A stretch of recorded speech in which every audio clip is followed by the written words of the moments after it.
Welcome to 2012 high school days and homecoming. Welcome back and welcome to a campus where God and His Spirit still works and still transforms young lives. We're excited that you're here this morning. It's my pleasure to introduce our speaker. When we started looking for a speaker, we realized 72 was on their 40 years.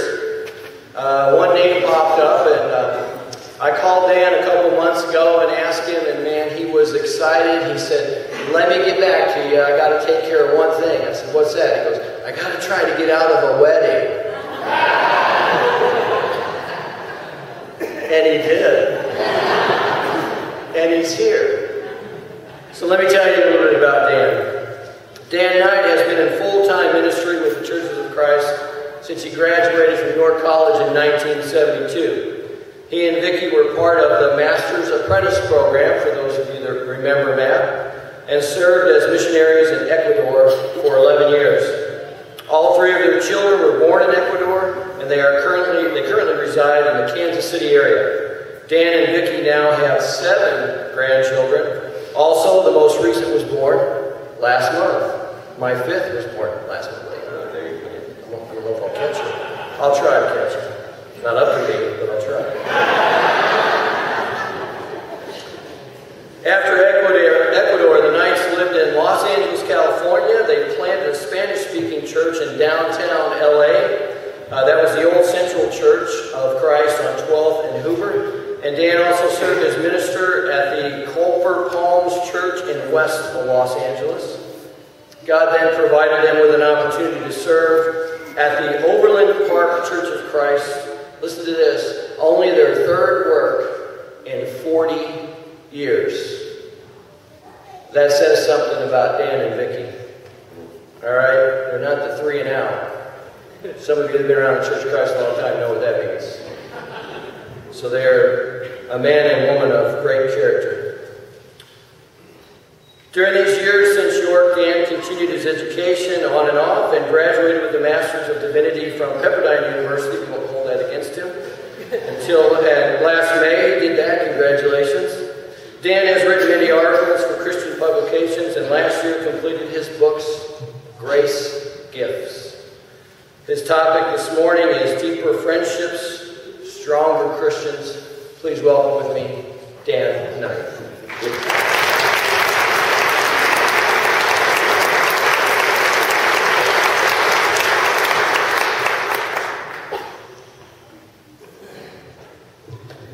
I said my first real prayer when I was 6 years old. When I was in the 6th grade, when I was in the 6th grade.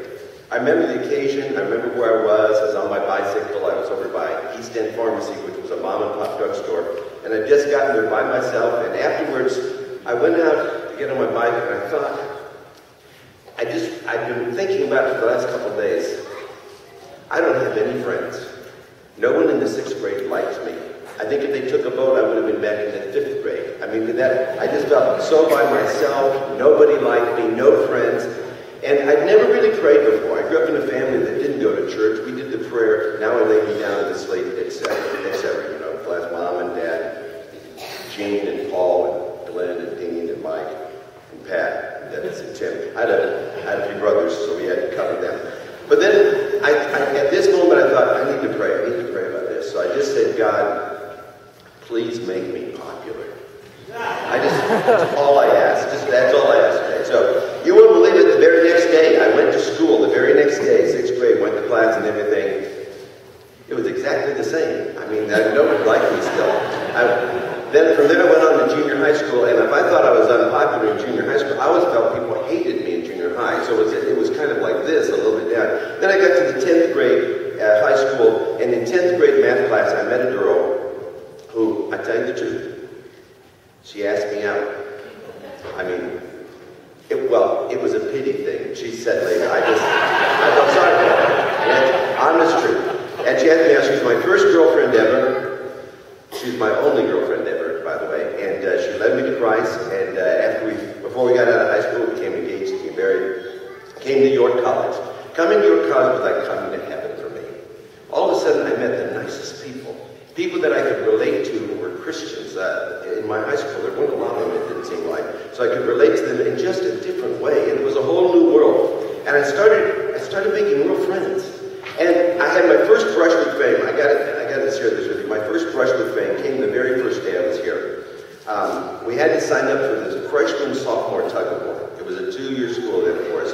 And so I dutifully signed up. I put my name down and my room number. I was over in the Middlebrook. It was a men's dorm. That name and room number down. And the next day they were hunting for me. They wanted me to be part of the tug-of-war. I was so impressed. It was very nice, you know. You got to remember, this was 42 years ago and at least 42 pounds ago for me. So it was like, all right. And then they found me. They were a little bit disappointed. I made one slight error. You were supposed to put down your name and your weight. My room number was 303. They came looking for me.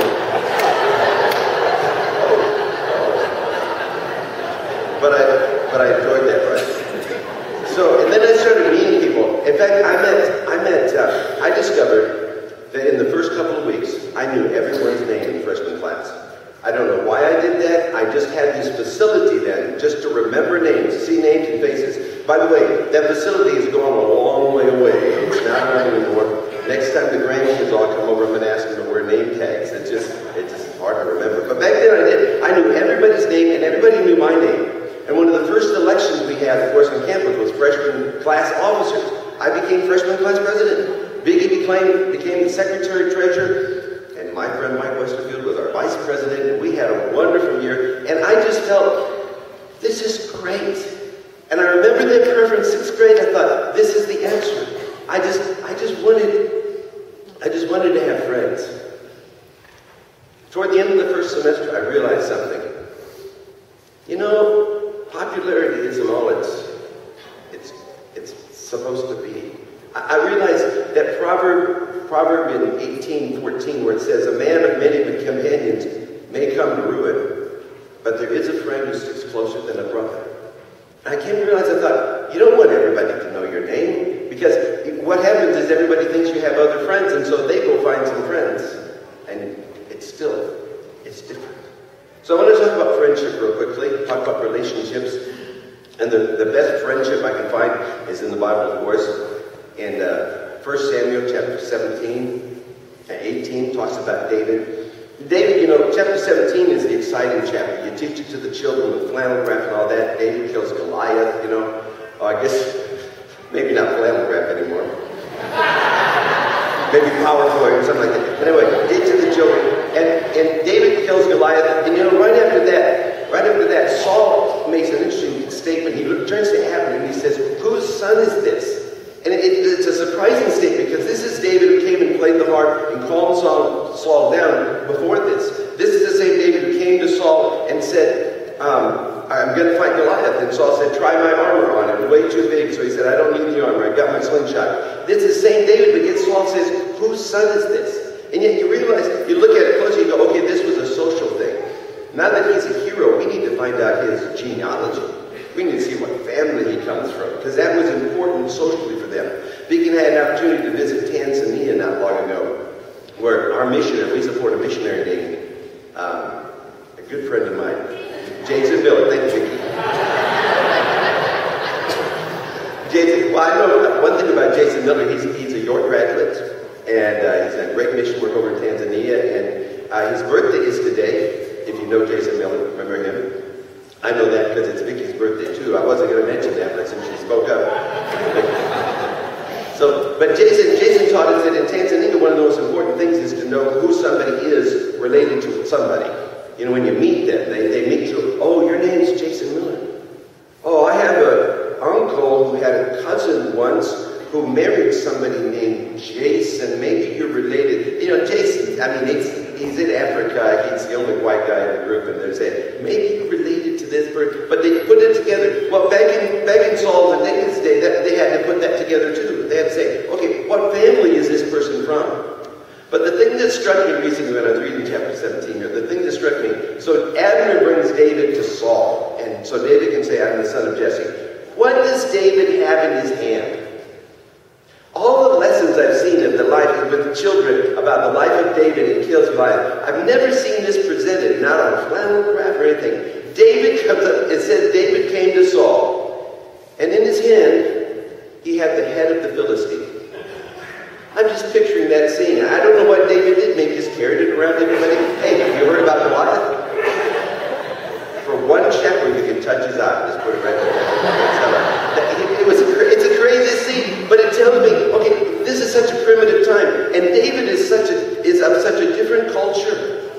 King Saul. Here's the king, and here's a lowly of the low shepherd boy. He's got nothing. He's got nothing with him. He's got just the clothes that he wears every single day, and he sleeps out on the ground with his sheep, and all he's got is his favorite toy. It is his head. And he rolls around. That's all he brings before the king. So how can he relate? And then in the very next chapter it says, and Saul made David come and live with him. So all of a sudden David was taken into the king's court, into the king's life.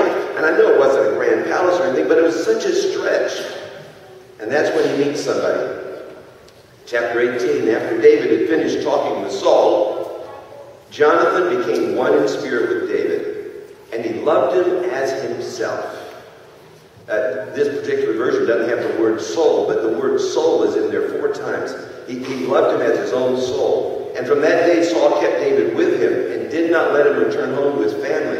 And Jonathan made a covenant with David because he loved him as himself. And Jonathan took off the robe he was wearing and gave it to David along with his tunic and even his sword and his bow and his belt. You ever wonder why Jonathan did that? In my head, Jonathan realized, okay, this guy doesn't fit in. This guy is way out there. He can't fit into this family that we're part of. He can't fit into the royal family. What can I do for him? And because of that love, just that immediate connection, he said, here's something to wear, and here's something else to wear, and here's a sword to carry. And not everybody even had a sword. He said, you can have my sword. He lifted David up. And the depth of this relationship, that kind of relationship, is what we need, every one of us. We need to find something like that, not just for our own sake. I had another surprise recently. I was reading in 1 John 4, verse 20, and it's a verse that we know pretty well, but it didn't click before for me. If we say we love God, yet hate our brothers and sisters, or a brother or sister, we are liars. For if we do not love a fellow believer whom we have seen, this is what struck me. It says we cannot love God whom we have not seen. I always heard it, well, you can't say you love God. How can you say you love God if you don't love your brother or sister? But it doesn't say that. It says I am not able to love God if I don't have love for a brother or sister. It's as if I'm not capable of it. It's as if there's no way in my heart that I can encompass a love for God unless my heart is already a loving heart. Unless I've somehow stretched it. I don't know how to describe it exactly. It seems to me it's like if you want to go up on a mountain and go climb a mountain, it's not good to just go to the top of the mountain and start walking around. For some people, that air is a little thinner up there. And so I've known people who want to do mountain climbing, they get in a lot of exercise down here. They stretch their lungs, basically. They learn how to breathe more deeply. They make more room for the thinner air, so they can get more air in them. We lived in Quito. We lived in Ecuador for 11 years, as Nick said. And it's 10,000 feet. We learned how to breathe at a higher altitude. And I'm thinking that's the same thing. If you really want to love God, you've got to stretch your heart down here with people that God has made in order to have that capacity to love God. It's a neat promise, and it's so key to relationship. And I just want to say a little thing about relationship. And I was reminded of this every time I perform a wedding. In the last 20 years, I've probably had the opportunity to officiate at least 200 weddings. I've got at least 200 names there. And every time, and by the way, I did perform one wedding yesterday. I just didn't do the one today. I got my son Dennis, who also graduated from York, to do today's wedding. So he owed me, so it was good. But anyway, and last night was quite the experience because we're standing out there, outdoor wedding, ready to go. I'm holding this mic, which is wired, and it's sprinkling just a little bit.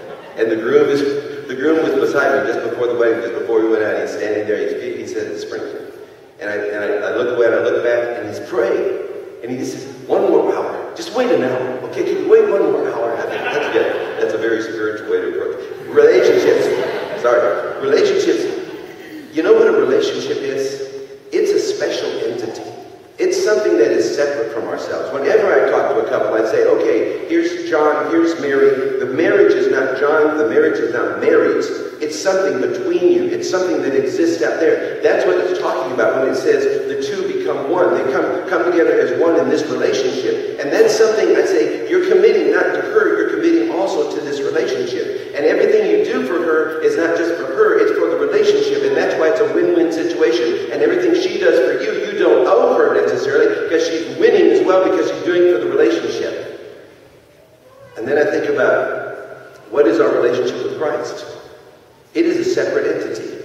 It's not mine, and it's not his. It's between us, but it's real and it exists. It's called the church. Because when Paul writes about man and husband and wife and the two become one flesh, he said this is a great mystery, but I'm talking about Christ and the church, the body of believers. That is what is between us. That is what connects us. That is why we need to learn to love the people that are in that relationship with them too, so we connect. That's the DNA. That's the DNA of God. Father, Son, and Holy Spirit. It's the DNA of us. It's Jesus' people and the church. And so the church isn't just us. I've heard that for years and years. It's just the people. It isn't. It's a relationship that we're dedicated to, that we nurture, and we build up, and we honor. And because we honor that relationship, and we love the people we're in relationship with, we learn we're able to love God. Back to Jonathan and David. So Jonathan represents, you know who Jonathan represents in the Old Testament? Jonathan represents Christ in us. I mean, that's pretty obvious, and I know most people already thought about that. He gives David a sword, and he gives David clothing. Don't you know that all of you who have been baptized into Christ have been clothed with Christ? We have new clothing. Why do we need new clothing? Because we come into the presence of the King, and we can't come in there carrying our old victories. We've got to come in there clean. And the other thing Jonathan did that's overwhelming is he abdicated his throne. Who was one of the first people to realize David was going to be the next king? It was the prince, the one whose throne it was. And here Christ has done the same for us. And it's a lot about this relationship we're talking about, what we have with other people. If we can give up who we are, if we can give up all of us for them, our hearts can get knit together. I want to close it quickly with one other David story.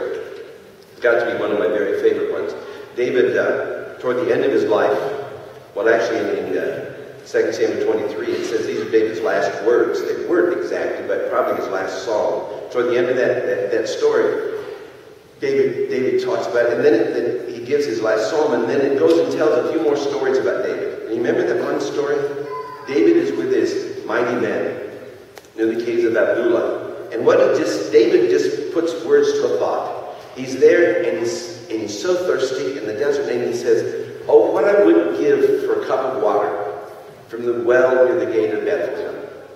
Well, his three mighty men jump up like your college Panthers. They just jump up, and they said, let's go. And so they jump up, and they charge through the line. They charge through the line of Philistines, just hacking away all the way through. They get to the well. I don't know how they brought it back. I don't think they took a little paper cup. They probably had a jug. But they got a jug of water from that well, and they brought it back to David. And David is overwhelmed. He just can't believe it. They bring back, you guys did this for me. I mean, that just shows David went on from his love of Jonathan. He went on to love other guys, and these men he worked with, they loved him too, like brothers. And they bring him this water, and what does David do? You know the story. He pours it out on the ground. And first thought, you think, wait a minute, I nearly killed myself just to get you this water, and you pour it on the ground. And David says, far be it from me. This is an honor that I don't deserve. He poured it on the ground to the Lord. And the same thing with us. When we can realize, when we can love people at that point where we're willing to honor them, and then they, or you and I, can take that honor and give it to him. That was David's life. Why did he kill Goliath? God's honor was at stake. Why did he pour the water on the ground? God's honor is at stake. So my prayer for us today is that as we find deeper friendships, and by the way, I think that's what your college is all about. It's not just making friends, but it's finding a way to love people that will allow us to love God. It's not just studying about who God is or what God likes and doesn't like. It's living a life of love with other people that allows us to learn how to truly love him. And may we love him, and may we honor him always. God bless all of you. Thank you for letting me come and speak to you.